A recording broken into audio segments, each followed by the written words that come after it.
What's up guys, it's Dekkster here, and I wanted to talk about my favorite decks that are using prime cards. Now, prime cards are legendary minions, where when they die, they're going to shuffle an upgraded version of themselves back into the deck.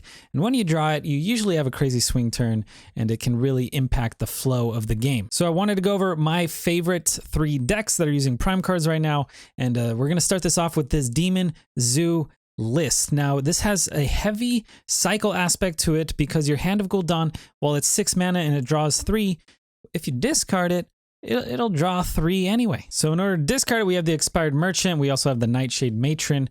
So those are, discard the card and it'll start you cycling and just getting through your deck, getting more resources to throw on the board. Your opponent usually can't keep up with those resources, and you kind of you overflow your opponent and you win. Now we do have Canrathod Ebonlock here, where he makes all your demons 1 mana cheaper. So your Flame Imps, your Blood Imp, your Fiendish Servant, your Voidwalker, all those are going to become 0 mana. So you can really have these crazy swinging turns just with Canrathod. But if they kill Canrathod, it's going to shuffle the prime card into the deck. And now when you draw that, you can have a crazy swingy turn as well, because that will summon 3 demons that have died, and that's a lot of stats on the board. On top of this, we do have Dark Glare, which just makes it a lot of fun because when you tap, it's going to give you mana back. And then we have Imprisoned Scrap Imp, which is just a hand buff card that has really been impressing me. It gives you a lot of stats. So yeah, one of my favorite lists. Looks really, really promising. And it's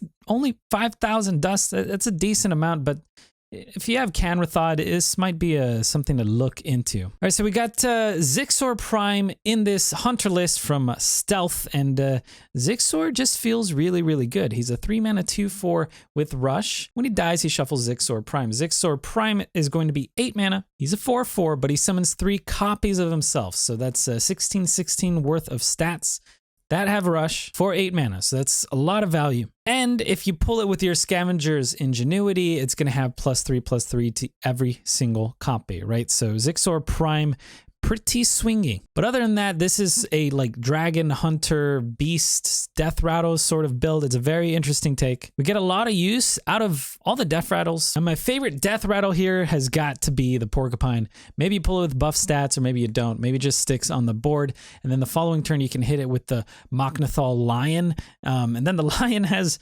Rush, right? So you can rush into something, it'll die and shoot off, 5 missiles or whatever. It depends on how much attack the Lion actually has.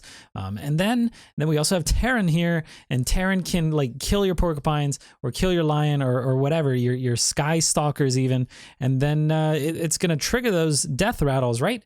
And then once your Terran dies, it's going to resummon them with +1/+1, which is pretty crazy. Plus, if your Terran is on the board and you have Lion, you can use the Lion to copy the Terran. So when the Lion dies, it's also going to resummon those minions as +1/+1. So this can get really out of hand really quickly. And then we have Pact Tactics, which summons a 3/3 copy of one of your minions. So if your Porcupine gets hit, it's going to summon a 3/3 copy of the Porcupine. That dies, shoots off 3 little needles or whatever. On top of that, we do just have, the strong dragon package with the Rotnest Drake, the Primordial Explorer, the Stormhammer, which, doesn't lose durability if you have a dragon on the board. And we also got Scale Rider. So this whole list just feels great, and I'm really looking forward to playing a little bit more of that one. This next one is a Control Warrior deck that Fibonacci posted, and oh my gosh, this thing is so much fun. I'm really enjoying this Warrior deck.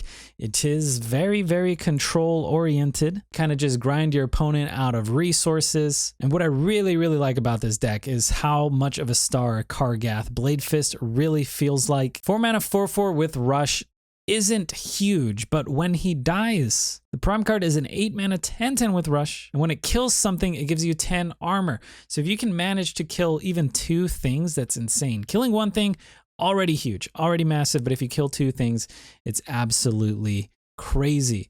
Plus, you can copy either the prime or Kargath Bladefist himself with the Bloodsworn Mercenary, so you can get an extra copy. Another really cool thing we got here going on is Magtheridon, which I haven't really seen used in any lists. Make sure you don't play this against a Warlock that has Sacrificial Pact until they've already used their sack packs. Otherwise, you're going to regret it. But, maybe turn 7, you might just play Magtheridon and play a Bladestorm.